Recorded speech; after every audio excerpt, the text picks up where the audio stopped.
Boa tarde, oficialmente agora, boa tarde a todos. Hoje nós estamos no nosso terceiro dia de seminário, né? Nosso seminário da Organização Profissional dos Operadores do Direito, esse seminário que tem trazido bastante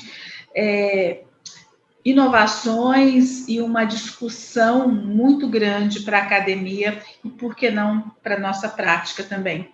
E falando em prática, né? A nossa mesa agora, que tem o tema Modelos e Práticas de Decisão Judicial, né? Para conversar conosco sobre isso, ninguém melhor do que a doutora Fernanda Duarte Lopes Lucas da Silva. Doutora Fernanda também é professora, a gente não sabe se fala doutora, se fala professora, mas enfim. Professora. Professora também, eu gosto do professora. A professora Fernanda é, além de tudo, principalmente juíza titular da Terceira Vara Federal de Execução Fiscal, aqui da Justiça Federal do Rio de Janeiro, doutora e mestre em Direito Constitucional e Teoria do Estado pela PUC Rio, né? Professora da Estácio, professora convidada associada do programa do PPG-JA da UF, pesquisadora do NEPEAC, como nós todos aqui, associada do Comped, do Brasa, do SPC, do RED, enfim. Se eu for falar o currículo todo da doutora Fernanda, a gente não vai ter live hoje, vai ter só currículo. Mas eu queria abrir essa discussão com a senhora, né? E depois, doutor Paulo, conversaremos com ele, para falar sobre essa situação, né? Práticas, modelos, decisão judicial. A gente sabe que decidir, né? Não é só o decidir, o ato de decidir, ele tem toda uma ligação com o mundo, ou seja, ele performa uma ação, né? Essa decisão ela vai muito além das normas jurídicas, né? Ela é presente na própria produção do direito, né? Porque a decisão ela vai influenciar ali onde existe um conflito, né? Onde existe uma contradição, onde existem opções. São desejos ambivalentes e essa decisão tem que tentar concentrar essa ambivalência, né? E ela se torna, assim, um pouco diferente, eu acho, dos demais tipos de decisão, né? Dessas decisões que a gente toma no dia a dia, né? Porque ela é produzida por uma autoridade especialmente designada para isso. Até o professor Pedro e o professor Fábio, né, falam no texto deles da produção da decisão judicial que os juízes, enquanto tomadores de decisão profissional, eu acho interessante, né, essa abordagem deles os juízes decidem, na verdade, eles são profissionais da decisão, digamos assim, né? Ao decidir, né, doutora Fernanda, não sei se ela está sente isso, não sei, vamos conversar sobre isso. Parece que o juiz cumpre um papel, ele procura cumprir o papel do que esperam dele, né? Esperam, dentro dessa ambivalência, ele tem que pegar toda essa construção cognitiva e trazer uma relação razoável, né? E para, assim, trazer um pouco do meu trabalho, né? Conforme o professor Pedro disse no início, o meu trabalho minha tese é sobre a justiça itinerante fluvial aqui em Rondônia.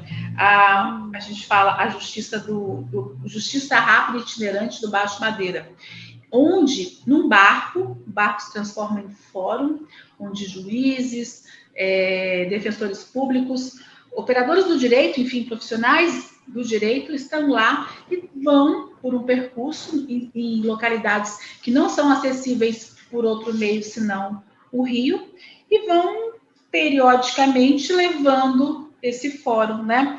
E nessas decisões que eu acompanhei, né, eu vi, né, só para trazer um exemplo muito parecido com um exemplo que até o professor Fábio usa, né, no artigo dele, decisões produzidas na justiça itinerante que acontecem no local, e o juiz tem que estar também afeto ou, de alguma forma, dentro desse local para fazer o papel dele de profissional da decisão, né? E durante, por exemplo, uma audiência em que a Justiça Federal estava verificando condições de benefícios do INSS diversos, ou seja, para esses ribeirinhos que são beneficiários especiais, né, do INSS, ele queria saber se realmente ele era fazia jus ao benefício, ou seja, ele era um agricultor, ele era um pescador artesanal. Então, quando se declarava agricultor, o juiz perguntava algumas coisas sobre plantio, da época de plantio, modo de plantio, durante a audiência. E aí, depois ele me disse, eu faço isso para verificar se realmente ele entende do que está falando, ele é um agricultor, semelhante às mãos calejadas, né, do agricultor do professor Fábio, que ele descreveu no trabalho dele.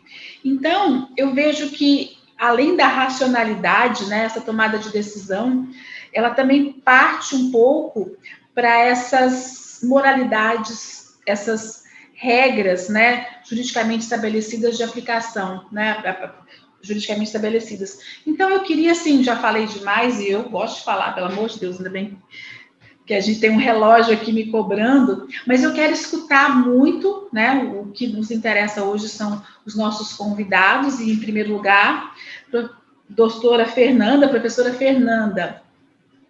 E aí, professora, a tomada da decisão, essas práticas, o que conta, os accounts do Garfinkel, enfim, a palavra é sua para nos trazer aí o que nós podemos ver da sua prática, Aqui nós somos práticos, trabalhamos com a prática da decisão. Tá bom, Dalina. Enfim, boa tarde, né, a todo mundo que está aqui na tarde de hoje com a gente, né, especialmente, né, ao Pedro Heitor, né, um querido amigo, um colega, né, que eu tenho uma admiração profunda. Eu sempre falo assim, quando eu crescer, eu quero ser que nem o Pedro. Primeiro que eu já não vou crescer mais e já sou muito mais velha do que o Pedro, mas eu acho, assim, essas inspirações que a gente tem pelas pessoas que a gente tem, assim, né, a alegria de encontrar na vida profissional e pessoal da gente. O Pedro, com certeza, é um desses profissionais que, assim, tem muitas contribuições, já fez muita coisa de importante. Acho que o Pedro tem ainda um caminho, assim, muito significativo para se pensar, né, esse espaço de interseção do direito e da reflexão sociológica, né? Então, assim, eu fiquei muito feliz com o convite, viu, Pedro? Muito obrigado por você ter se lembrado de mim, enfim, me permitir partilhar desse início de tarde com vocês. Agradecer ao Paulo Eduardo Alves, acho que a gente não participou, acho que é a primeira oportunidade que a gente tem de estarmos juntos numa mesa, acho que vai ser algo, assim, muito interessante. Então, assim, eu estou muito animada, viu, Paulo, de conhecer você mais de perto, enfim, suas reflexões. Então, acho que é sempre mais um ponto, né, um ponto que a gente costura nas nossas redes de interação acadêmica. Então, é um prazer dividir essa tarde com você.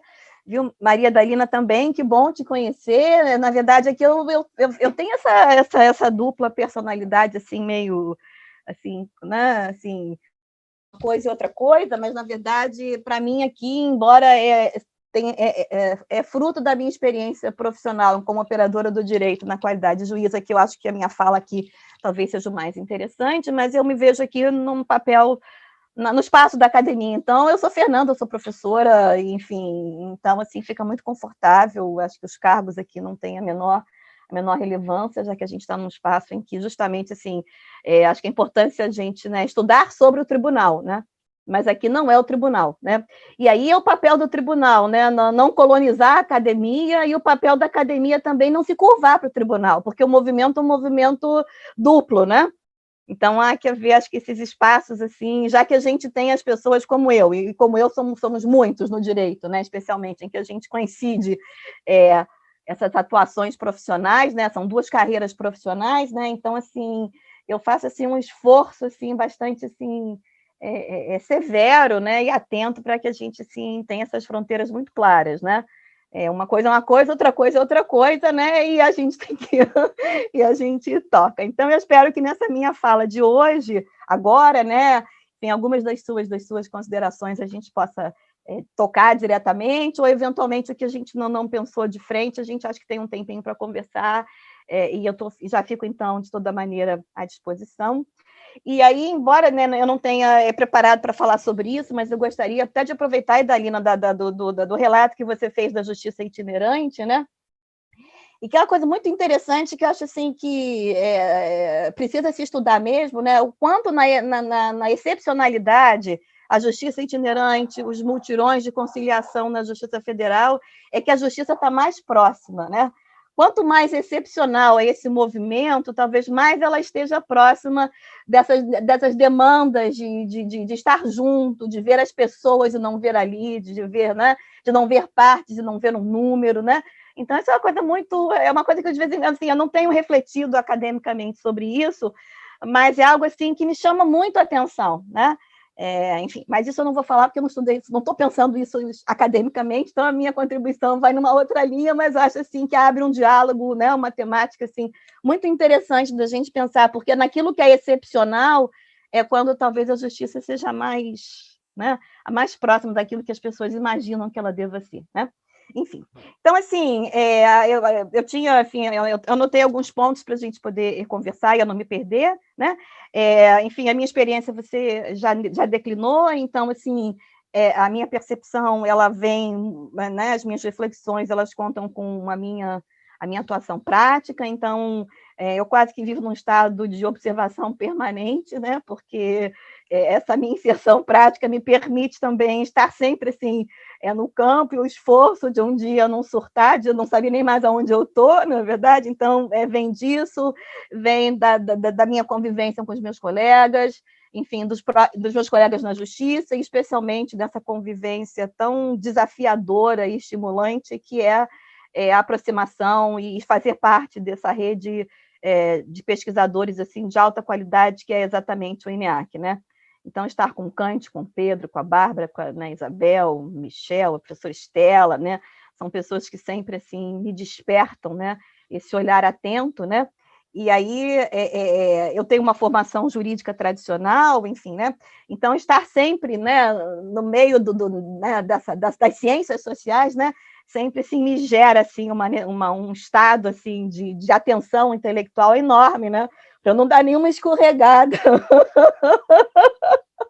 Né? E não perder essa grande oportunidade. Então, eu sempre fico assim no estado assim, eu me sinto sempre um escoteiro, sempre alerta. Eu não nunca fui escoteira, mas eu fico assim muito alerta, né? Então o que eu já não sinto, por exemplo, quando eu estou falando, né, digamos assim, para o pessoal do direito, nessa lógica, digamos assim, tradicional, né?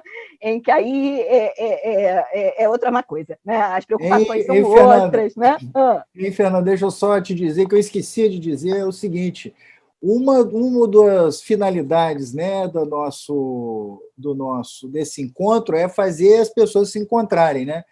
E quando nós conversamos sobre a mesa, a sugestão do Paulo, né, que assistiu a sua apresentação no seminário da Emerge e ficou muito interessado. Então, eu queria deixar isso registrado também aqui, porque o objetivo aqui é propiciar esse encontro, porque essa abordagem que você já está ensaiando aí, né, para a gente, é o que interessa, é o que permite esse diálogo. Então, realmente, assim, o objetivo aqui é esse espírito que você situou de produzir essas pontes de diálogo, né? Então, eu queria só falar isso porque eu esqueci e porque eu acho que isso é uma coisa muito relevante, porque é um interesse dos pesquisadores em se encontrar para discutir temas comuns, né? Então é isso.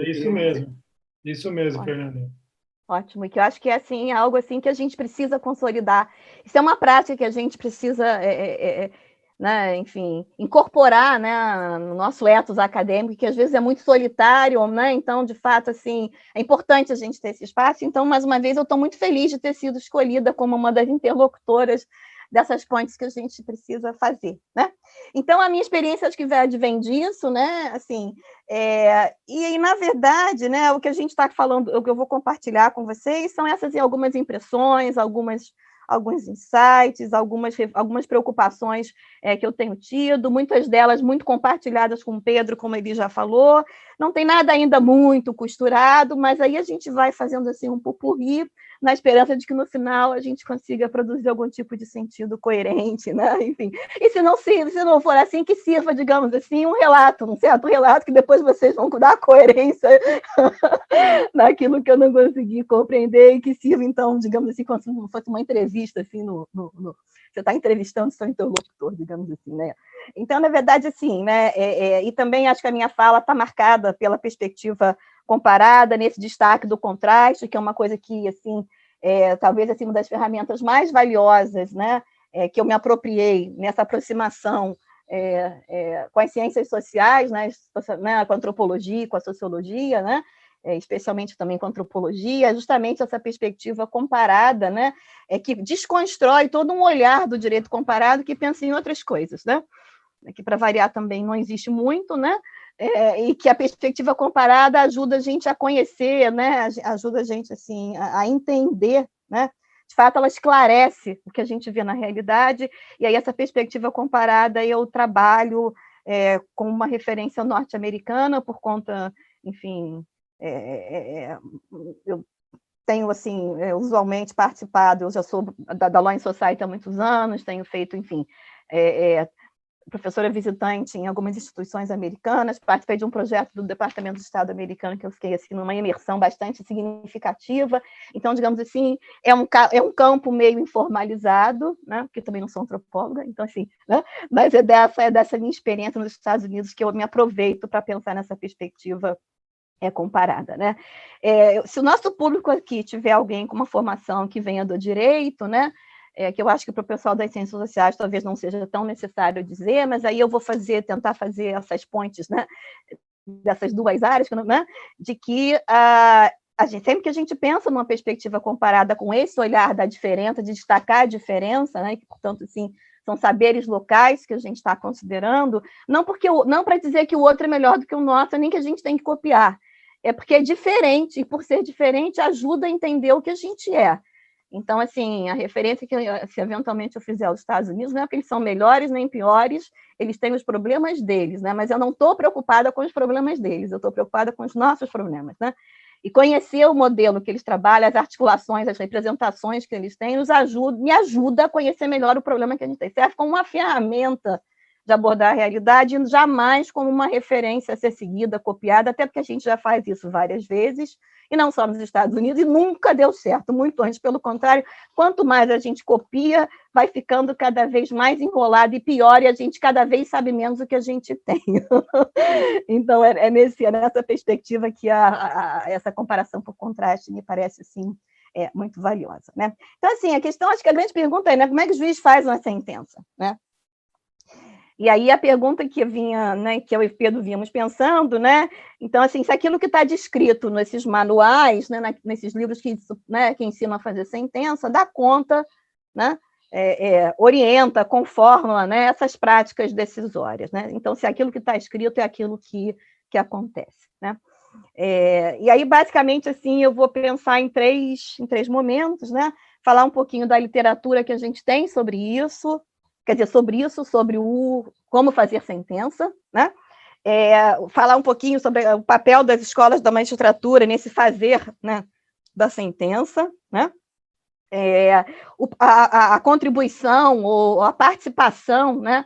Eu ia dizer quase que a relação simbiótica entre o juiz e os seus servidores, né? O Luiz Fernando já falou sobre isso numa das mesas aqui do nosso encontro, então, assim, não estou inserindo porque já foi objeto de discussão do Luiz Fernando, que tem feito isso muito bem na tese de doutorado dele, na pesquisa de doutoramento dele, né? Então, eu não estou listando, mas é um elemento, essas relações simbióticas são importantes e significativas, mas eu não estou eu remeto, então, àquilo que o Luiz Fernando está pesquisando, e depois tentar falar um pouquinho também sobre essa situação aí do que é isso aí do decidir, né? Assim, se a gente olha, né, a literatura que a gente tem, que vai ensinar a fazer sentença, né, realmente, assim, é uma literatura que se propõe a redigir as sentenças. Então, tem alguns livros no mercado, tem aqueles livros que são os livros mais famosos, e muitos deles têm por objeto, o grande público leitor é o público de preparatório para concurso público, né? Então, são pessoas que querem fazer concurso para juiz, então esses manuais, né, eles instrumentalizam esse escrever para passar no concurso, então, para escrever uma sentença que será aprovada num concurso. E é interessante porque, realmente, assim, é redigir a sentença, né? Não se fala em ato decisório, não se fala em formação de convencimento, não se fala nesses dilemas das escolhas, né, que a Idalina, no início, havia aí apresentado. É escrever. Então, é uma preocupação basicamente assim, estilística, né? Como produzir o melhor texto, né, possível que irá impressionar a banca de avaliação, a banca de seleção do concurso, e que irá dar aquele, né, candidato, que né, quem faz concurso, a vida é de candidato, né, que depois passa no concurso e acha que a vida está resolvida, né? Algumas coisas estão aí, depois os problemas começam depois, mas assim, é uma virada de página na vida da gente, e aí a preocupação é essa preocupação estilística, né? Então, eles vão dizer lá que o texto é um texto dissertativo, você tem que fazer, o juiz já tem intenção de silogismo, e aí a preocupação é de estabelecer esses elementos formalísticos, né? E eu não vou falar em formais para a gente não confundir com as discussões que o Pedro fala da França, então eu estou usando formalístico aqui justamente para distinguir da noção de forma, né? De como é que os franceses se apropriam da ideia da forma da sentença. Então, são elementos formalísticos, né, que a pessoa tem que seguir para que a sentença esteja adequada e que possa ser aprovada, né? Aí vai dizendo, mas aí como é que a pessoa vai decidir o que é certo? Não, o que é certo ela não vai decidir, o que ela vai seguir, provavelmente vai acompanhar a jurisprudência daquele tribunal ou dos tribunais superiores para dizer que decide parecido, né? Que a sua chance de gerar para você é menos, digamos assim, atropelo. Então, a preocupação é você escrever. E os livros são chamados, né? A redação da sentença civil, elaboração da sentença civil, né? E aí, basicamente, são aquelas 3 etapas: tem que ter um relatório, tem que ser sucinto, você tem que ter a fundamentação, que são as razões da decisão, né? São os fundamentos da decisão, e você tem que ter o dispositivo, que é a parte final que vai dizer o que foi que o juiz decidiu, né? Cada um dessas etapas teria um estilo próprio, digamos assim, mais ou menos resumido, né? Mas que também, assim, não uniformizam, né, os estilos pessoais.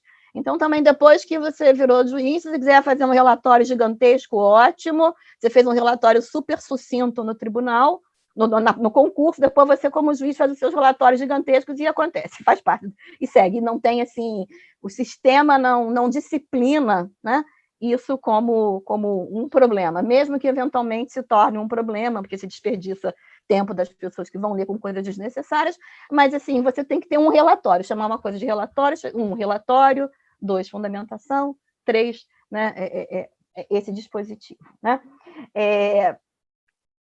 E não faz mais nada, e não se avança muito mais além disso, né? Então, é basicamente assim, são livros, como eu já disse, né, que se preocupam no fazer, no ofício do escritor, que é um escritor que escreve sentença, né? Então, a sentença é uma peça escrita, ela é reduzida a essa peça escrita, e com uma estilística que supostamente seria ideal, né? Como é que as escolas pensam isso, né? Porque aí, claro, a gente aprende uma estilística, mas, assim, entre a estilística do escrever e a decisão que o juiz vai tomar, né, há uma diferença, né? Eu tenho hoje que a sentença, ela é uma exteriorização bastante, assim, redutora do processo decisório que permanece invisibilizado no sistema que a gente tem, né? Então, a gente exterioriza, cumpre alguns requisitos formalísticos, porque é exigido em lei, mas a questão decisória continua sendo algo que não está aparecendo nessas discussões, né? Dessa literatura que fala como fazer sentença, né? As escolas, né, elas, na verdade, assim, hoje, por conta da organização que a gente tem, aí falando aqui em Justiça Federal e Justiça Estadual, que estão todas vinculadas à Escola Nacional da Magistratura, a Infam, então as escolas de magistratura estadual e as escolas de magistratura federal, todas se articulam, se organizam baixo as diretrizes / ordenações, né, da Infam. A magistratura do trabalho tem uma escola nacional própria, né? Então eu falo da magistratura, digamos assim, que é chamada comum, né? Da federal e da estadual. Então, as escolas hoje, os cursos de formação inicial, que a Infam determina como obrigatórios para o juiz que chega, a gente tem módulos de sentença, né? Aí tem módulo de sentença civil e tem módulo de sentença criminal, e a gente aqui está basicamente conversando de sentença civil, é disso que eu estou pensando, né? Na verdade, assim, eu já atuei várias vezes na escola e a gente tem acompanhado isso, esses módulos de sentença, eles são quase como que um compilado, assim, de boas práticas, né? Então, funciona meio que numa lógica, assim, digamos assim, né, por falta de uma, enfim, vamos lá, vou fazer essa associação e depois, assim, a gente apanha, né? Quase como que com aquelas corporações de ofício, né, medievais, a lógica do artesão, que o mais iniciante, o mais novo, aprende com o mais velho, né, a dominar, né, essas técnicas, né, dessa profissão. E aí funciona como um espaço de transmissão, né, de experiências pessoais, de exercícios do que deu certo, que não deu certo, como é que eu faço assim que eu faço desse jeito. E não existe, que eu conheça, um documento, né, que possa ser utilizado como uma referência específica, né, para ajudar a fazer a sentença. E aí o fazer a sentença não é escrever o texto, né? Mais do que fazer o texto, né? Então, fazer a sentença aqui, ela vai muito além do texto, né? Mas aí também esse fazer não está explicitado nas escolas.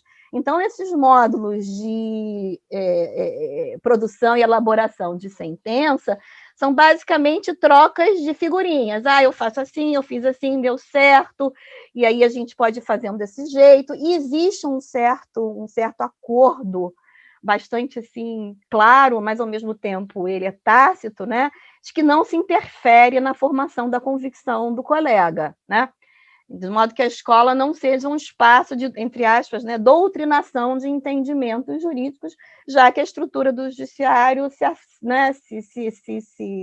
se apoia de uma maneira muito constitutiva na questão lá da independência, que a gente já discutiu também, né? A gente tem discutido sobre isso, né, Pedro? Então, essa coisa da independência, inclusive, né, é compreendida pelo campo, né, como um tabu para que você possa querer interferir na formação da independência do seu colega. E aí, o que vai restar nesse espaço, já que a gente não pode dizer como o colega tem que decidir, né? O que vai restar são essas trocas de dicas. Então, a gente passa algumas dicas. Então, a gente imagina que os juízes mais experientes, porque já erraram mais e acertaram mais, né, vão ter mais dicas para passar para os outros juízes, e a gente vai transmitindo, né, nesses espaços que, em geral, assim, pelo menos assim, dos que eu conheço, já transitei, são espaços assim confortáveis, né? São espaços assim visto como assim, aqui você pode estar entre juízes, você pode se explicitar as suas dúvidas, que as pessoas vão entender, porque as pessoas têm as mesmas dificuldades que você e podem falar disso sem que isso signifique um juiz indeciso, covarde, etc, etc, etc. E tem um pouco a ver com o que a Idalina disse, assim, né, do que as pessoas imaginam, quais são os receios dos juízes, né? Então, a gente vai transmitindo, assim, vai se transmitindo essas dicas, né? Então, por exemplo, assim, né, uma dica muito, muito comum, né, inclusive é como eu faço, né? A gente assim, quando chega o processo, como é que você vai fazer? Aí chega um negócio assim com 300 páginas, né? E agora, gente, assim, o processo eletrônico, praticamente a gente, na minha competência hoje, eu não tenho mais processo físico, né? Cada vez mais a Justiça Federal menos tem processos físicos, então a gente terá juízes que atuarão na primeira instância daqui para frente, sem acesso, sem nunca ter tido a experiência de um processo de papel, né? Então, assim, o processo de papel, ele tem um impacto visual enorme, né? Porque quanto mais papel você junta, mais parece que aquilo é difícil de ser feito. Então, inclusive, eu tinha uma prática na advocacia que entupia o processo de papel, porque se não quisesse que julgasse, aí põe bastante papel, porque aí o juiz, assim, ou o servidor, isso aqui dá muito trabalho, vou pegar um fininho que vai mais rápido, né? Então, tinha essa estratégia, assim, de você segurar o ritmo, o fluxo do andamento do feito, com essas coisas assim, né? E que a gente perdeu no eletrônico, porque você não vê quanto papel você tem, né?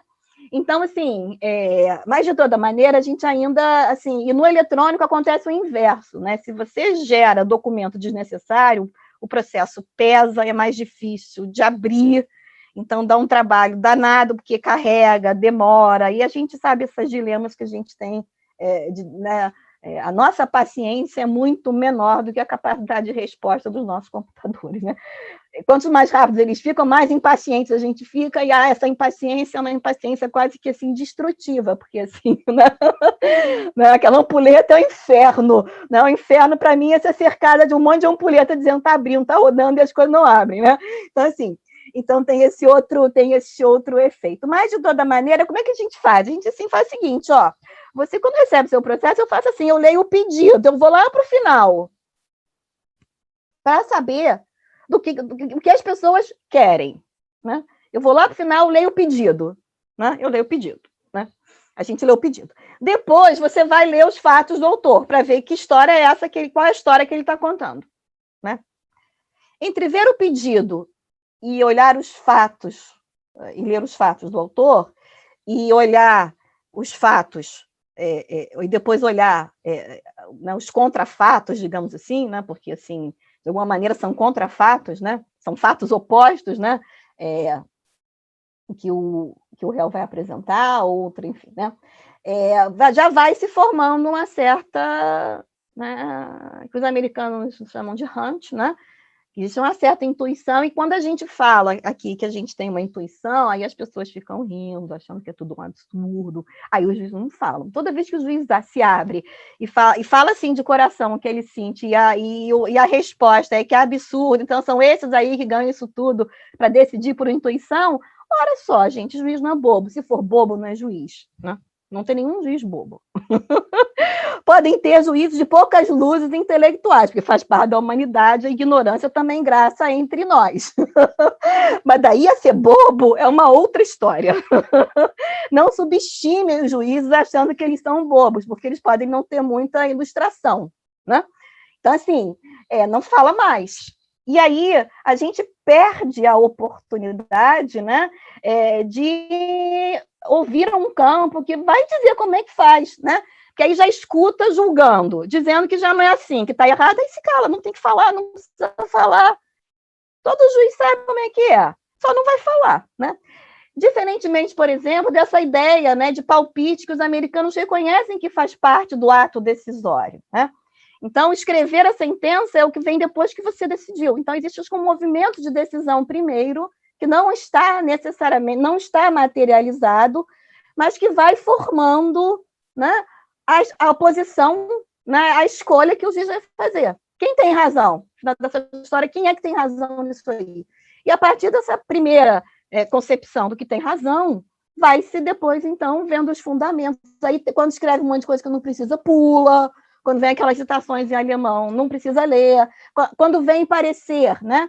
A justiça não precisa nem olhar o parecer, porque, evidentemente, que esse parecer não serve para nada, porque ninguém paga um parecerista para escrever contra a sua tese, se pagou, escreveu contra, não junta. Ah, mas o parecerista é alguém muito importante, não tem menor peso, me parece, e aí precisaria depois de um trabalho quantitativo, que eu não tenho, mas isso são, né, são falas recorrentes que a gente escuta entre os nossos colegas e eu mesma, né? O nome bonito do parecerista só ajuda depois no final. Você tem que arrumar um argumento, aí eu tenho um parecerista bonito, alguém com um nome bem importante, a gente cita ele também, mas que vai jogar um papel crucial na decisão do juiz, não. Então, quem ganha com isso é o parecerista que foi pago para fazer o parecer, mas o quanto de influência real ele tem, né? Eu tenho as minhas dúvidas. Então, a gente passa, não precisa ler. Depois, se quiser ler de curiosidade, às vezes são pareceres que são bem elaborados, são pessoas interessantes, mas ele não é um elemento assim, muito, muito significativo, né? E aí, agora, sim, como é que escolhe um lado ou outro, quando não tem noção? Aí tem muitas coisas possíveis, né? Pede para ver jurisprudência, aí é o trabalho, né, do assessor lá do Luiz Fernando, olha, vê como é que o tribunal já decidiu, porque eu não tenho a menor ideia do que pode ser por lá, pode ser por um lado, pode ser para outro, vê como é que o tribunal já fez, você já pode ter as suas convicções específicas de alguns temas. Então, existe uma pluralidade de fatores ou de possibilidades de escolhas de outcomes possíveis, né? Que não são pensados, que não são estudados, né? E que ficam ali nesse espaço, né? E quando as pessoas falam em caixa preta do judiciário, eu acho que a caixa preta não está nesses problemas de corrupção, de tráfico de influência que existe, a gente sabe, e não é mais caixa preta, porque todo mundo sabe que tem. Então não está na caixa preta, né? Acho que a caixa preta, no sentido assim, daquela coisa do que ninguém sabe, né? Está nesse processo decisório, né? Que nem os próprios juízes têm consciência, está no consciente o que se faz, né? O que processos interiormente são o que é mobilizado interiormente para se chegar a uma determinada orientação num sentido ou num outro sentido, né? E que em matéria, por exemplo, de direitos fundamentais, com essa discussão de norma constitucional, de princípios constitucionais, aí mesmo é que o negócio é um pântano, é uma areia movediça, porque a construção em prol, né, de uma normatividade constitucional, né, pós-principialista, que todos os direitos fundamentais têm proteção constitucional, aí o juiz tem que ponderar. Aí o ponderar virou um sinônimo de outra coisa, né? O ponderar autorizou escolhas. Eu acho que a propriedade prevalece sobre a vida, e na ponderação de valores prevalece a propriedade privada, prevalece a vida. E é o que basta arguir. Inclusive, vai ser uma decisão bastante assim, atualizada, com a doutrina mais moderna, que fala em ponderação de valores, e que a gente adivinha de onde a gente faz as importações que a gente traz daquilo que não diz respeito. Aí vem para cá, vira uma frase que cabe qualquer coisa. Ponderou, não, né? Enfim. Então, mas porque essas escolhas são feitas, a gente não tem assim muito, a gente não sabe muito sobre isso. Pouco se sabe sobre isso, né? Então, quando você disse, né, Idalina, que a questão do juiz, né, a tarefa da decisão, eu acho que é a tarefa da indecisão, das indecisões, que tem que resultar numa decisão final. Mas o tempo inteiro são espaços de indecisão em que as opiniões têm que ser escolhidas, né? Que as opiniões têm que ser escolhidas, né? E aí a gente vai ver que, por exemplo, né, tem toda uma outra literatura na doutrina brasileira que vai falar sobre teoria da decisão, aí porque também tem isso no direito, né? Seja, né, assim, alguém descobre uma expressão que fica bacana pra caramba na fita, aí todo mundo agora fala de teoria da decisão. Aí você vai ver, de teoria, já começa que no direito teoria significa outra coisa, né? Teoria, né? Aí eu vou falar de uma maneira assim bastante respeitosa com um campo que me pertence, ao qual, né, digamos assim, né? É uma categoria nativa. Tem que entender que teoria no direito é categoria nativa. Teoria no direito tem a ver com a ideia de abstração. E teoria não tem nada a ver com a prática, muito antes pelo contrário, né? O que é muito comum de ser falado no direito é que isso aqui é muito teórico, no sentido de que você está denunciando a falta de diálogo com a realidade. Então, é teórico demais, né? Então, esse é o sentido dessa categoria nativa, que não tem nada a ver, que não reflete, né, minimamente o consenso que a ciência tem do que seja teoria, que a teoria explica a prática, né? Então, a teoria necessariamente precisa dialogar com a prática, porque senão não é uma teoria. Quanto melhor ela dialoga com a prática, mais bem ela está estruturada. Mas o movimento é de olhar a realidade, a partir desse olhar, explicar a realidade. E você produz uma teoria que vai explicar a realidade. Algumas teorias explicam melhor, são mais englobadoras, outras explicam menos, são reducionistas, mas a ideia é de tentar explicar, né? Então, há pelo menos um esforço de explicar a realidade sob a perspectiva teórica. Então, a teoria da decisão, né? Então, ou teoria no direito é uma categoria que vai significar algo muito abstrato, ou então teoria é um nome mais científico, digamos assim, mais sofisticado para boa e velha doutrina, né? Que aí todo mundo tem vergonha de fazer doutrina, então não faz mais doutrina, então faz dogmática. Aí também, se a dogmática é uma coisa muito de operador do direito, né? Porque, assim, essa palavra no campo também tem pessoas que odeiam, que é operador do direito. Nossa, eu não sou, mas eu acho que eu estou cada vez mais opera o direito. A lógica é se a gente opera o direito, né? Se instrumentaliza o direito é utilizado, né? Para a solução das coisas, enfim, do que tem que ser feito ou que não tem que ser feito, mas ele é utilizado e, portanto, a ideia é de operar mesmo, né? Então, assim, se essa coisa de operar o direito, se o operador do direito te deixa desconfortável, então você faz uma teoria. Então, você não faz nem doutrina nem dogmática, mas então você tem uma perspectiva teórica, que é uma perspectiva nada mais do que doutrinária. E aí, na verdade, é um monte de livro com um monte de gente bacana, e que daqui, né? E aí depois todo mundo fecha, depois todo mundo fica zangado com a gente, aí não chama mais, diz que a gente surtou. Aliás, o melhor elogio que eu já recebi na minha vida foi uma vez hoje é ministro do Supremo Tribunal Federal, não vou dizer quem é o ministro, para não ser indelicada, né? E que perguntou para uma grande colega, uma grande amiga minha, enfim, que a gente fez junto o mestrado, a gente tem, assim, muitos espaços, assim, de convivência juntos, uma pessoa que eu admiro muito. O que tinha acontecido? O que aconteceu com a Fernandinha? Ela está estranha, virou a cabeça dela, está escrevendo umas coisas assim, o que aconteceu com ela? Eu achei assim, realmente assim, virou para mim uma comenda da ordem científica, que essa eu não vou ganhar mesmo, né? Mas é o equivalente dentro do que eu posso ter, né? Porque essas comendas são para o Kant, né? Então, assim, eu estou num nível muito diferente, né? Então, mas eu acho assim, eu recebi como uma grande, assim, eu acho que é um grande elogio, né?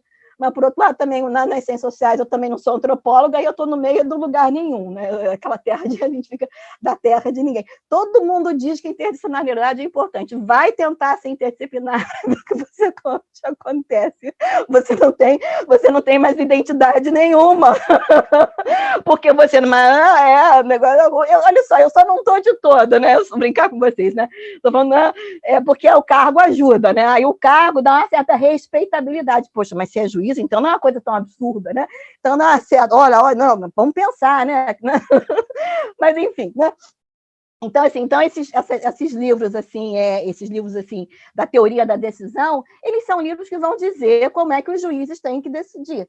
Então, são livros, né, são trabalhos, e são teses, doutorados, de mestrado, né? Enfim, obras acadêmicas, assim, que, na verdade, trabalham com uma leitura prescritiva, como é que o juiz tem que fazer. Porque o juiz está fazendo mal, não está fazendo bem, não está fazendo de acordo com o código, não está atendendo a isso, e vai dizer como é que o juiz está fazendo, né? E eu acho isso muito interessante, né? Porque, assim, as pessoas fazem o que elas fazem, juízes ou não, né? As pessoas têm as suas vidas, né? E as vidas vão continuar, né? Então, a gente querer dominar a realidade com essas coisas assim é muito estranho isso. Eu não sei se eu já estou tão inoculada com essas convivências, digamos assim, né? Com vocês, né? Digamos assim, mas olha só, a vida segue, as pessoas fazem o que elas fazem, com os sentidos que elas atribuem, e não adianta dizer que as pessoas fazem errado.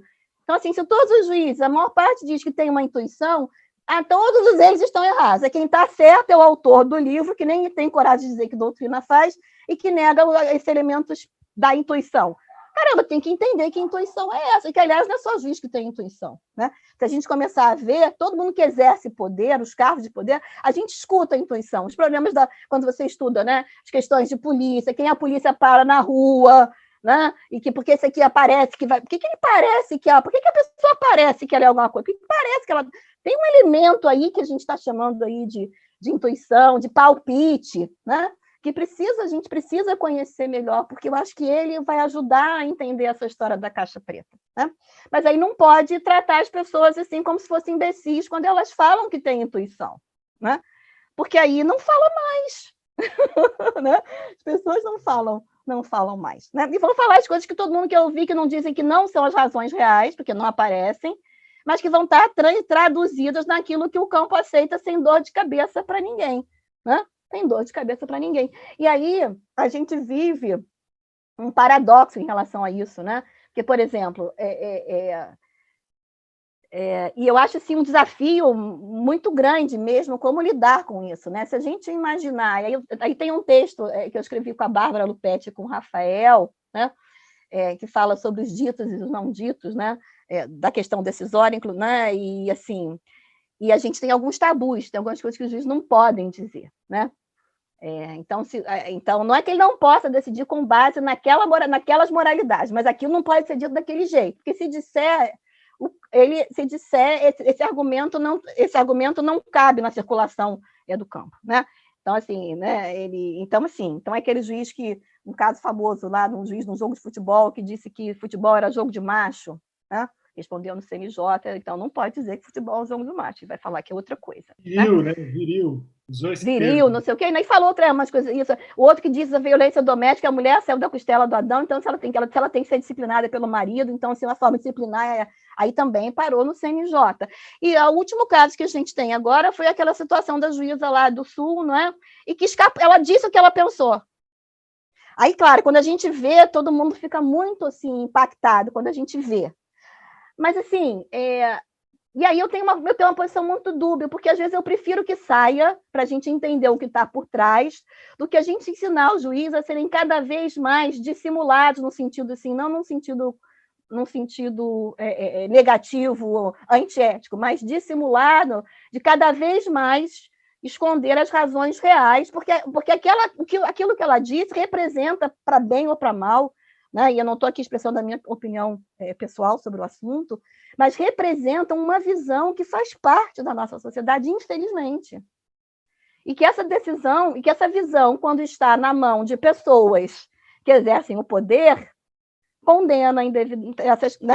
Aí é isso que a gente precisa entender. Esta é a caixa preta que Fernanda, a gente tem que entender. Desculpa, só para precisar, é o caso em razão da sua raça, né? Em razão da sua raça. Tá porque ela não foi isso que ela disse, né? Era negro, estava junto, só estava escondidinho, por quê? Então, assim, e as provas dos autos parece que não davam outros elementos, né? É claro que quando a gente vê uma sentença dessa, a gente diz assim, puxa vida, século XXI, é porque no fundo a gente acha que mudou, mas não mudou. O que a gente muda é que as pessoas ficam ficam mais cara de pau, a gente aprende a esconder, né? Mas não mudou, né? Não mudou nada. E aí, quando sai um negócio desse, a gente se sente muito mal. Mas, por outro lado, olha só, tá aí, a gente tem que estabelecer espaços de conversa para que essas coisas sejam discutidas. Porque senão diz de outro jeito, de uma maneira super técnica, que ninguém vai saber que é. Aliás, todo mundo sabe que é, mas ninguém consegue dizer que foi para você poder fazer uma coisa. Então, é aquela coisa da ambiguidade. Todo mundo sabe que é, mas ninguém consegue pegar, porque não está lá materializado, porque ela vai ficando... Não, e aí não é só ela, entendeu? Não é só ela, né? É toda a categoria que escuta aquilo. Então, se tem um efeito pedagógico, não estou dizendo que não tem que ser... Não estou dizendo nada a respeito que tem que ser feito, não me interessa aqui. Não me desrespeito, não é essa a minha função. Mas, assim, isso pode ser uma pista de que tem coisas que a gente precisa investigar, né? E aí, nessa coisa de como os juízes decidem, né? Então a gente ou tem essa doutrina que fala de teoria da decisão, que de teoria não tem nada, que está dizendo como é que o juiz tem que fazer, e normalmente ela está assentada nos valores pessoais do próprio doutrinador, né? Ou então você tem questões de hermenêutica, como se o problema da decisão fosse uma questão hermenêutica, né? E como se a hermenêutica fosse salvar o judiciário brasileiro, né? Então, basta ter uma hermenêutica adequada, de qualidade, que aí a gente resolve os nossos problemas, né? Também suspeito que também, assim, que também tem um caráter prescritivo, né? Porque vai dizer qual é a hermenêutica que a gente tem que adotar, enfim, né? E aí, assim, esses fatores que levam a esse espaço esse primeiro movimento, tomada de posição, né? Esses não estão explicitados por ninguém. Entre nós, a gente não escuta muito isso, a gente não consegue falar muito sobre isso, né? E aí fica aí, enfim, né? Escondido, né? Eu já estou quase acabando, eu só queria aproveitar para... eu tinha mais dois itens para falar, mas eu acho que eu vou falar só da questão dos Estados Unidos, depois do resto a gente... Enfim. Agora, diferentemente, assim, das preocupações norte-americanas, né? Há estudos que seguem, assim, uma preocupação num sentido muito diferente, né?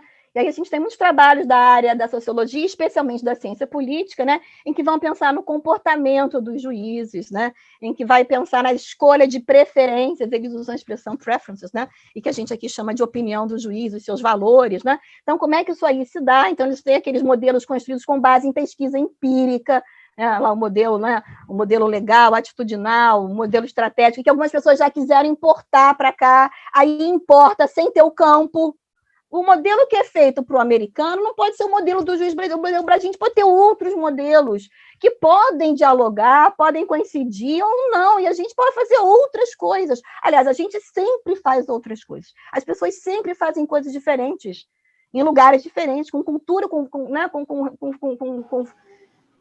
suportes culturais distintos. Então, se eu não falo inglês, e se eu aprendi a falar inglês depois, não é a minha primeira língua, se eu não vivo lá, eu faço de outro jeito.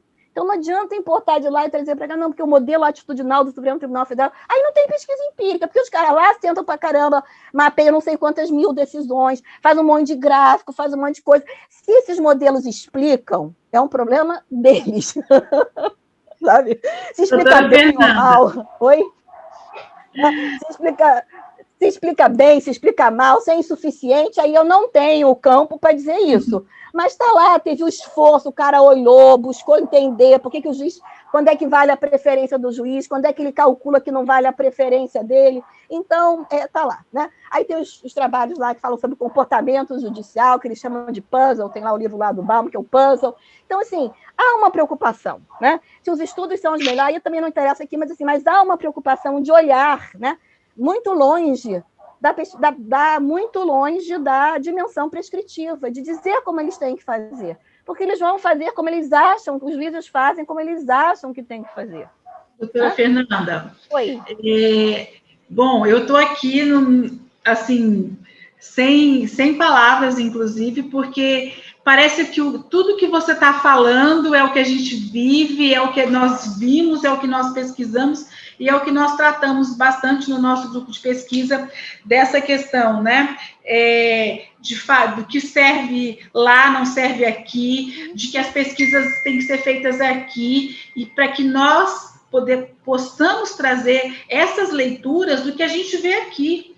O que eu vejo lá, no Baixo Madeira, as decisões que eu vejo que acontecem lá, o modo de decidir lá, é um modo próprio, e ele tem que ser descrito, e ele tem que ser visto como uma realidade nossa. E a gente parar de ficar olhando a realidade dos outros, porque a gente pode até olhar para ver, para conhecer, né? Mas não achar que ela pode aplicar aqui. Então, a sua fala está sendo riquíssima. Eu estou aqui sem saber como fazer, para te dizer que a gente precisa caminhar, porque o doutor Paulo precisa falar também. Claro. Eu tenho certeza que ele já encerrei. Não, e aí depois a gente, ao longo da fala, a gente avança nas outras coisas que a gente eventualmente não teve oportunidade. Mas, assim, é basicamente isso aí. Paulo, me desculpa aí, peguei uns pedacinhos de você.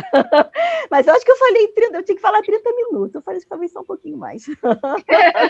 Vai lá. Mas é assim mesmo, eu te entendo, porque quando eu começo a falar também eu não consigo parar, eu tenho problema. Mas, doutor Paulo Eduardo Alves da Silva, professor da Faculdade de Direito de Ribeirão Preto. Sabia que eu sou de Franca? Eu sou francana, aí pertinho de você. Né? Fiquei muito feliz, né, em saber, né, que você estaria aqui conosco. Eu já li algumas coisas suas, né, inclusive para o meu trabalho, principalmente a questão quando você fala das pesquisas qualitativas, né, nos juizados especiais, ou seja, na qualidade dos juizados especiais, na qualidade das decisões que saem desses juizados especiais, que a gente antigamente chamava erroneamente de pequenas causas, mas pequenas para quem? Porque o autor, eu tenho certeza que ela é bem grande, né? Então, a qualidade disso, não vê essas decisões como menores. Enfim, por favor, nos brinde com as suas práticas das decisões. Eu queria rapidamente, além de agradecer ao Pedro e aos colegas pesquisadores, né, do MSD, que estão aí assistindo. Eu já vi que tem uns comentários no Zap. Pô, que mesa excelente, muito rica e tal. Então, eu queria, além de cumprimentar e agradecer o convite, dizer que eu estou super bem contemplado, dividindo o tempo, enfim, dividindo e cedendo para a Fernanda, porque eu também fiquei aqui ouvindo. Da outra vez já tinha acontecido isso, Fernanda, por isso é uma satisfação dividir com você. Eu tinha acompanhado sua fala no seminário que o Pedro comentou, e achei que muita coisa fazia sentido para explicar uma série de problemas que agora o que eu poderia chamar de sociopolítica do processo, ou sociologia do processo, na linha que a gente tem tentado abrir, né, na mesa da Brasd, que o Pedro comentou, muita coisa ali, muita questão ali se explica pelos relatos que você havia trazido naquela ocasião e agora também. Então, eu estava acompanhando aqui, estou super tranquilo enfim, de que, se você fosse o caso de usar meu tempo, estaria muito contemplado, tá? Se isso acontecesse. Mas a Idalina me chamou aqui a vez e me provocou para falar algumas coisas, e eu vou dizer assim, que eu achei muito rico pensar em algumas questões. Eu organizaria, se pudesse começar a organizar assim, a reação à sua fala, eu organizaria assim, há várias dimensões, mas há duas principais que a gente pode trabalhar. Assim. Tem uma dimensão na fala que é uma dimensão entre o científico e o prático, né? Não o científico no sentido tradicional, que a gente está acostumado a pensar, aquela coisa abstrata, mas entre o pensar a respeito de tudo aquilo e o modo como as coisas, como a prática acontece, como aquilo tudo acontece. E a relação que isso foi muito bem focado na sua fala. Então, por horas, a gente estava discutindo como as coisas de fato acontecem, né? Como a decisão de fato produzida, né, como de fato é decidido, e, ao mesmo tempo, fazendo uma reflexão sobre como a gente não consegue perceber que isso é assim e teoriza com base em outras referências e outros acontecimentos. Isso, para mim, sempre foi muito claro. Eu sou da área de direito processual, originalmente, e isso, para mim, sempre foi muito claro. Eu falei assim, olha, que coisa estranha, né? A gente tem aqui no banco, desde sala de aula, desde graduação. Eu estagiava como estagiário de contencioso e gostava da aula de processo, mas eu falava, como é que as coisas não batem, né? Porque toda essa teoria que eu lia e o que eu fazia no estágio, de fato, não batiam. Então, essa dimensão entre o explicar, que é o do científico, e o formar, que advém da prática, né? Uma diferença entre o explicar e o formar, o doutrinar e o formar, né? Então, diz assim, o concurso, os manuais ensinam como escrever, né? E uma outra coisa é ensinar como decidir. Então, uma diferença entre o explicar e o formar, né? E o padronizar. E tem uma outra dimensão que eu achei bem interessante aí, entre o prescritivo e o descritivo, né? Aquilo que a gente estabelece, prega como sendo o que deve ser feito, né? Então, por exemplo, há alguns acordos tácitos sobre como a coisa tem que acontecer, há um conjunto de recomendações que aí são distribuídas hierarquicamente no judiciário sobre como se tem que fazer, né? E a descrição de como as coisas de fato acontecem, que apareceu muito frequentemente na sua narrativa. Um outro destaque que eu daria aqui nessa questão, né? Eu acho que apareceu pelo interdisciplinariedade, né? Falou, olha, eu sou interdisciplinar, mas eu me coloco nessa mesma situação, né? Inclusive fazendo pesquisa empírica, né? Dentro dos pesquisadores empíricos há isso. Eles dizem, isso é do processo, é da dogmática. Como assim você vai fazer pesquisa empírica? Né? Você não é sociólogo, né? Você não é A antropologia, eu tenho questão, né? A antropologia, às vezes, me parece um pouco também ali. Isso aí não é, a discussão sobre o que é ou não é uma etnografia, para mim, é típica desse aspecto, né? Isso não é etnografia, porque, enfim, você não é antropólogo, então, enfim, é tão laudatório e nobiliar, que conta. Enfim, e agora, isso apareceu no seguinte sentido, numa fala assim, olha, a gente precisa entender que essas práticas informais acontecem, elas existem, e se a gente recusar, por um lado, recusar aceitar que elas existem, como a teoria do processo faz, ela ensina basicamente como deve ser, mas não dá atenção na teoria para como as coisas realmente acontecem no processo, e, por outro lado, no aspecto científico, teórico, né, a gente critica imediatamente e corta o contato com a fonte da informação, né, que isso também apareceu na sua fala. Eu achei isso super algo para a gente analisar, né? Como que a gente tem feito pesquisa empírica nesse sentido, como é que a gente tem lidado com essa, porque muitas vezes me parece que o campo, bom, enfim, agora a pesquisa empírica é algo que o campo doutrinário acolheu. Então, se a gente for olhar a discussão, parecer de artigo que tem lá uma pesquisa empírica, aí você vai ver uma pesquisa um pouco sucinta, mas diz, olha, a pesquisa empírica, o termo, a ideia de fazer pesquisa empírica tomou conta também da produção doutrinária, e aí é uma pesquisa feita, enfim, com que critério metodológico, como é que isso tem sido feito, mas pegou, e aí quando pegou, o que acontece? Basicamente vai se fazer pesquisa com falas enviesadas, né? Porque se você cortou contato com alguém que teria uma perspectiva crítica, mas você se oferece a dar uma entrevista ou fazer a pesquisa empírica com alguém que vai ter uma reprodução de verdade, ainda que baseada em dados, que não vai criticar e que vai eventualmente não vai revelar tudo na forma como as coisas são, você acaba tendo uma produção que pretensamente empírica, mas que não é reveladora dessas verdades. Não sei se me fiz claro, mas eu acho que o fato da gente não estabelecer esse contato, que o Pedro privilegia muito bem entre da pesquisa e do operador, né? O fato da gente não estabelecer esse contato, a gente eventualmente abre espaço para que essa verdade seja legitimada no outro campo, de outra maneira, e, enfim, sem revelar exatamente algumas coisas que a Fernanda trouxe para a gente, né? E isso é um problema do nosso campo, né? Isso é uma coisa que a gente tem que pensar, como é que é essa relação. Eu tinha pensado também em algumas coisas que são as seguintes. Você falou bem da comparação com os Estados Unidos, enfim, que aquilo é simplesmente uma referência, mas não é exatamente a gente não precisa necessariamente receber aquilo que é produzido por eles, mas é interessante que a gente pensa na reflexão a respeito da prática, né?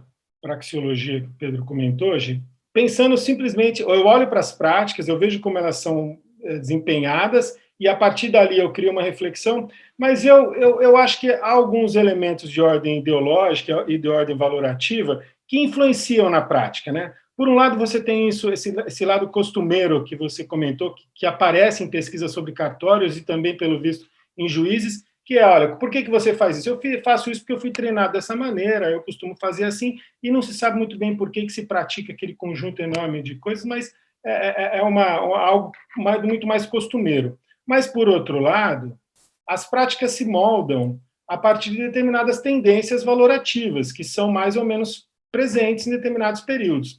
Então, se a gente for pensar um pouco em como as práticas acontecem hoje, e a sua descrição é muito esclarecedora, a gente consegue ver algumas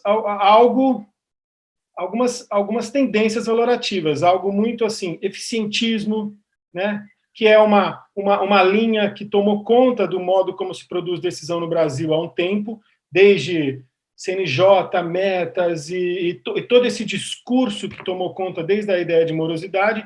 Isso hoje aparece, seja no modo como o juiz decide ou não decide, então, produz uma quantidade enorme de decisões, porque eu preciso simplesmente atender a uma meta do CNJ, seja porque o concurso vai ensinar a escrever e não a decidir, porque você tem que fazer aquela produção, aquela coisa um pouco, e você se distancia do que seria propriamente decidir com justiça. É muito mais uma coisa de fazer girar a máquina, né? Isso é uma tendência que veio, não é uma tendência que nasceu porque a gente sempre praticou dessa maneira. Pelo contrário, a nossa prática tradicional não é essa da eficiência. E isso aconteceu. Um outro que também está aqui, a ideia do que eu chamo de jurisprudencialismo, né? Que apareceu na sua fala na UF, né? Na UF, não, no seminário da Escola de Magistratura, e aqui também, que é essa coisa o juiz, na verdade, ele não decide, né? Ele fala, olha, pede para o assessor ir lá saber qual que é o posicionamento do tribunal na hora de decidir. Você diz, ó, aqui é a caixa preta. E aí o que faz na hora de decidir? Pede para o assessor ir lá buscar a jurisprudência para aplicar. Isso não era algo comum até um tempo atrás, assim, isso é algo muito recente. De modo que vem por, sei lá, súmula vinculante, a ideia de valorizar a jurisprudência. como forma de reduzir volume de processo nos tribunais. Acho que essa é um pouco a ideia, né? A gente está adotando esse modelo brasileirado de jurisprudência, de precedentes, né, para a gente resolver um problema que é dos tribunais, e não é necessariamente de toda a sociedade, o volume de processo. Né? E esse discurso todo, que eu estou chamando de um discurso, e aí por isso eu disse um pouco do modelo americano, né, que é um discurso que vem, é uma americanização do nosso modelo processual civil, no caso, com uma série de eficientismo, jurisprudencialismo, até uma característica, que é uma conversa com o Pedro, de migração de um modelo nosso, que é tradicionalmente inquisitorial, com o juiz ter uma penca de poderes no processo, para uma tentativa de um modelo adversarial, em que as partes podem decidir a respeito tanto das regras de processo, pelo negócio jurídico processual, pelas convenções processuais, quanto o resultado final da demanda, pela mediação, por exemplo. Aí são as partes que estão decidindo. A legislação atual, recebendo essas tendências que são nascidas a partir de um modelo, no caso norte-americano, né, de common law e adversarial de processo, ela incorporou isso, e isso tem influenciado as práticas. Isso que é o mais curioso aqui. As práticas que a Fernanda narrou, muitas delas são influenciadas não pelo elemento histórico. O modo como fazemos é resultado desse conjunto de tendências que ganharam tanto a legislação, se a gente olhar o Código de Processo, tem uns estudos interessantes do pessoal, inclusive da UF, Pedro, sobre a exposição de motivos do Código de 39, do Vargas, do Código de 73, né, da ditadura, do regime ditatorial da década de 70, e do Código atual. Né, se a gente olhar, esse discurso todo, esse conjunto de valores, ele tomou conta da legislação. Só que ele também tomou conta não vou dizer que é do ethos, mas é um pouco do discurso geral a respeito de como a decisão é produzida, e aquilo acaba interferindo nas nossas práticas. Então, acho que nas nossas práticas tem eficientismo, tem gerencialismo, tem jurisprudencialismo, tem isso que é uma ideia de privatismo, essa coisa de ampliar a liberdade das partes no processo.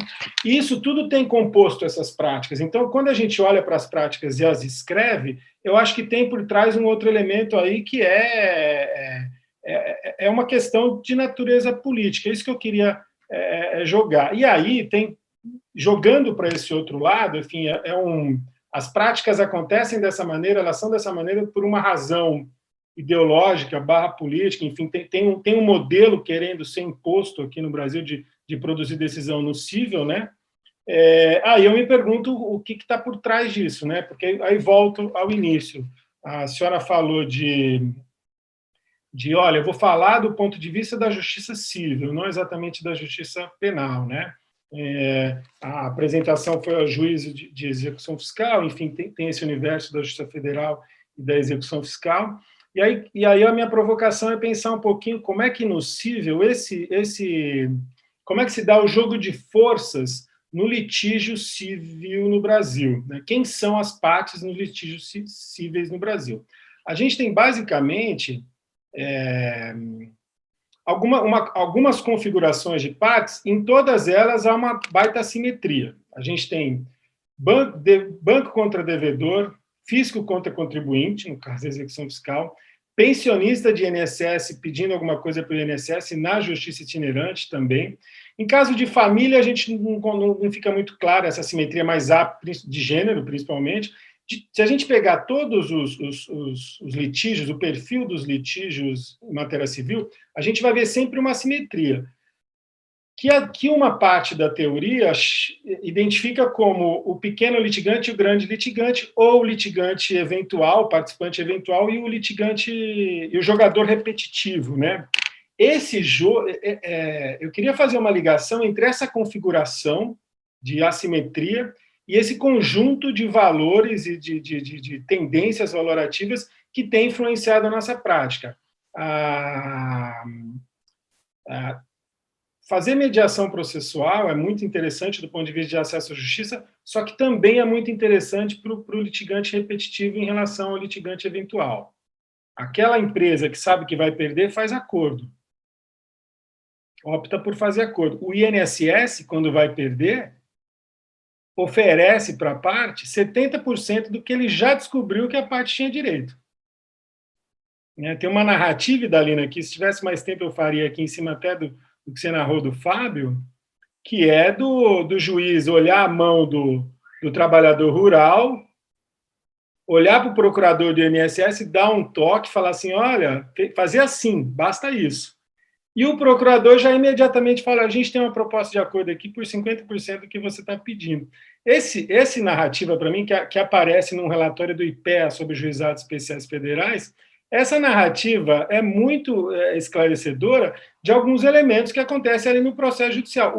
O judiciário e o grande litigante estão juntos nessa história, porque um está preocupado em reduzir volume de processo, e para isso jurisprudencialismo, e para isso eficientismo e gerencialismo, vamos reduzir, né? Que acaba caindo nas práticas que você narrou, e o outro também está interessado em minimizar o seu custo com as demandas judiciais. A história de fazer justiça está longe disso, né? O modo de produzir decisão judicial visando justiça está longe disso. Eu acho que essa pegada consequencialista e pragmática que tomou conta da justiça civil também, ela, quando a gente descortina o jogo de forças que há por trás e quem são as partes em disputa, a gente compõe isso com as novidades, por exemplo, da legislação processual, a gente vai ver que tem alguém que tem sido favorecido por essas tendências, né? E quem não está sendo favorecido é basicamente a população de modo geral, é aquele litigante participante eventual.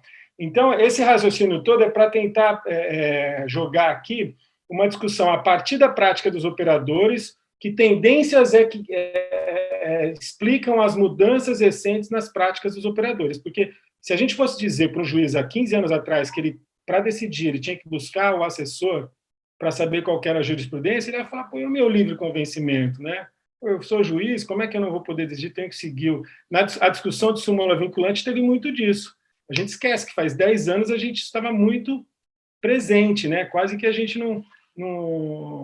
Então, o ciclo entre práticas, que foram bem descritas aqui, um conjunto de tendências valorativas, de ideologias, enfim, uma aproximação, talvez, do modelo mais adversarial, que aparece na legislação e que aparece nos discursos de modo geral. E quando a gente descortina esses discursos, a gente vê dois jogadores, e eu vou terminar com isso, assim, dentre os players, né, já que é para usar, dentre os players, a gente tem o player que é o grande litigante, que é favorecido por tudo isso, e a gente tem um outro player, que é o judiciário.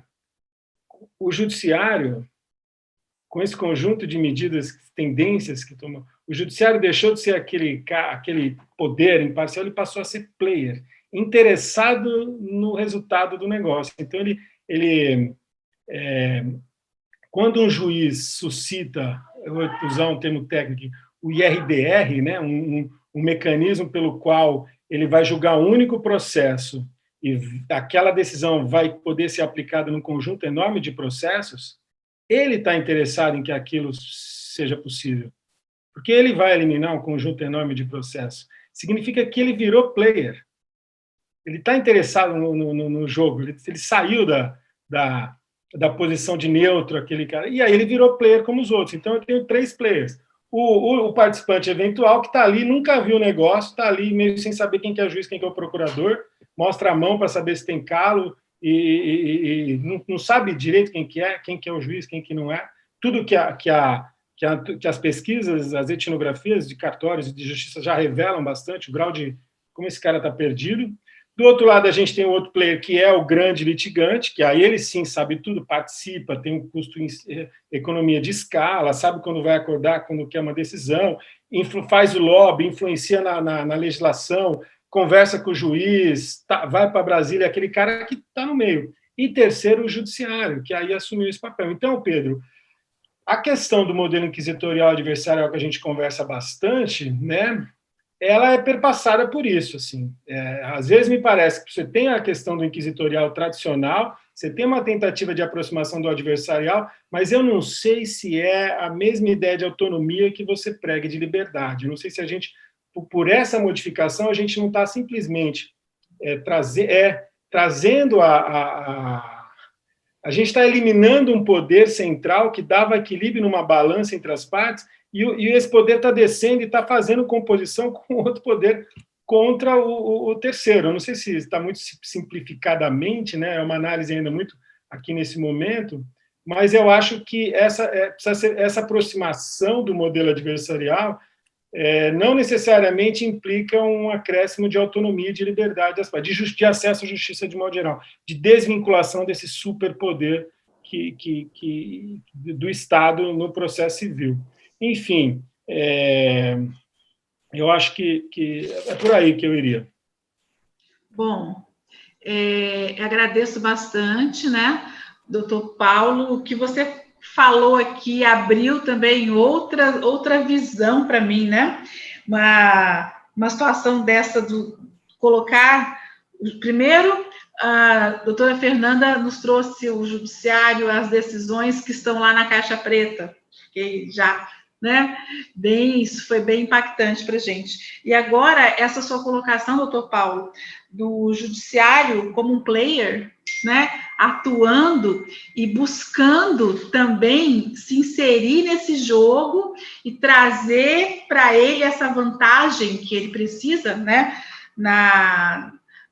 digamos assim, no grande número de ações, ele tentar reduzir através das demandas repetitivas. Quer dizer, o painel de hoje, eu só tenho a dizer que foi, assim, maravilhoso, muito esclarecedor, e a gente tem apenas 5 minutos, né?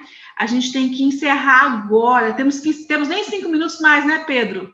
Temos que encerrar agora essa mesa, e eu só poderia dar, assim, 1 minuto para cada um se despedir. É pouco, mas é o máximo que nós temos, e, por parte, queria agradecê-los já, em nome do Pedro, em nome de toda a organização do nosso seminário, né? E dizer que a contribuição de vocês foi, assim, ímpar, não tem outro nome. Não dá para categorizar aí, entendeu? Doutora Fernanda, a senhora primeiro, 1 minuto. Gente, então, muito obrigada. Paula, a gente tem que conversar. Tem muitas coisas que eu quero perguntar para você, né? Só uma que eu vou deixar em aberto, né? Quando é que não foi um player, né? Quando é que o judiciário não foi um player? Eu acho que essa que é a grande questão. Mas adorei participar da mesa com você. Vamos ver se a gente retoma em outros espaços. Muito obrigada, Pedro e Dalina. Eu tinha preparado uma metáfora final do bolo para fazer o contraponto com o pé de moleque, mas vai ficar para outro dia que eu não vou poder explicar. Depois eu te conto, Pedro, a metáfora do bolo. Muito obrigada, gente. Muito obrigada. Obrigada, Fernanda. Também quero saber depois o bolo. Adoro fazer bolo. E aí, doutor Paulo, os seus agradecimentos? Eu também só tenho a agradecer, quero continuar nessa conversa, sim. E aos poucos a gente vai avançando na costura, né, da prática com as teorias, a tal da sociopolítica agora no processo civil. Talvez, Pedro, uma coisa legal é pensar, enfim, tem uma série de reflexões sobre justiça criminal, e são, sem dúvida, né, e aí pensar em comparação ao civil, assim, tem uma produção toda já consolidada, de modo de olhar como é que isso tudo acontece. Quando joga o civil na rodada, aí tem uma outra configuração, às vezes os mesmos problemas, às vezes outros, uma simetria de outra natureza, tem a coisa da classe média, né? Enfim, dizem que é o processo da classe média, enfim, que é volumosa e tem todo... Então, acho que isso compõe um conjunto, amplia bastante o objeto da nossa observação, né? E eu gostei da metáfora do pé de moleque, Fernando, eu estou esperando depois a do bolo também, do amálgama, né? Virou alguns amendoins, gostei. Bom, o bolo é macio, né? O bolo é macio, eu já fico até pensando. A gente vai ter que encerrar agora, agradecer a presença de todos. E olha, nessas conversas, professor Pedro, doutor Paulo, doutora Fernanda, por favor, se quiserem me convidar, eu ficaria muito feliz em participar. Aqui de Rondônia para o Brasil. Tá bom, obrigado. Obrigado, Idalina, Fernanda e Paulo. Desculpa o mau jeito com o tempo, mas nós precisamos encerrar, porque a próxima mesa agora, com o Rafael, nós já estamos no gatilho. Obrigadão. E depois eu vou passar para todos aí as transcrições dessas apresentações. Foi uma aula que nós tivemos agora sobre a ética da decisão, a ética da justiça. Então, eu acho que isso nós temos um material para conversar depois. de muito valor do meu ponto de vista. Muito obrigado, Fernanda, pelas suas reflexões, muito originais, e pro Paulo também. E obrigado aí, Dalina, por ter mediado essa mesa de uma forma esplendorosa. Obrigado. Tchau. Tchau, tchau, pessoal. Vamos lá para outra mesa. Valeu.